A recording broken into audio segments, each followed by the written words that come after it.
మహనీయుడు ఎన్టీఆర్ వర్ధంతి సందర్భంగా నాయకులు, కార్యకర్తలు, తదితర నాయకులు పాల్గొన్నారు.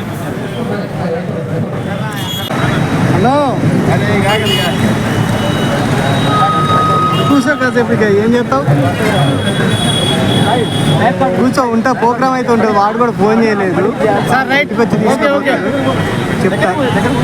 ఫ్రీ దొరికితే నేను అమ్మటే ఉరుక్కుంటూ వచ్చేస్తా. Okay okay. సారీ రా, ఏమనుకో. మహానుభావుడు, భారతజనుడు, మానవతావాది స్వర్గీయ శ్రీ నందమూరి తారక రామారావు గారి 29వ వర్ధంతి సందర్భంగా ఈనాడు ఈ కార్యక్రమం ఘనంగా నిర్వహించబడతా ఉన్నది. చాలా ఏదైతే కారణం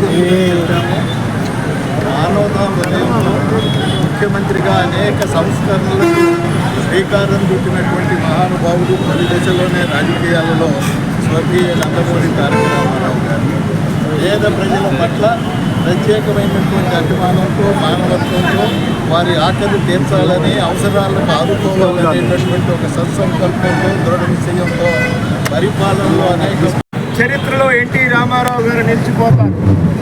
అదే సందర్భంలో ఏదైతే భూస్వామ్య విధానానికి, గడీలకి కేంద్రాలుగా ఉన్నటువంటి పటేల్ పటువారి వ్యవస్థని కూకటి వేళ్లతోని వికలించినటువంటి మహానుభావుడు, నిజంగా తెలంగాణలో ఒక ప్రజాస్వామిక వ్యవస్థని మన గడీలకు వ్యతిరేకంగా నెలకొల్పినటువంటి మహానుభావుడు నందమూరి తారక రామారావు గారు అనేక సంస్కరణలకి ఈరోజు రైతులకు కావలసినటువంటి ఆ రోజుల్లో 650 రూపాయలకి విద్యుత్తులు అందించి, పేదవారు ఆ రోజు కరువుల్లో ఉంటే 2 రూపాయల కిలో బియ్యం ఇచ్చి అనేక సంస్కరణలకి నాంది పలికిన మహానుభావుడు కేసీఆర్ గారు, ఎన్టీ రామారావు గారు.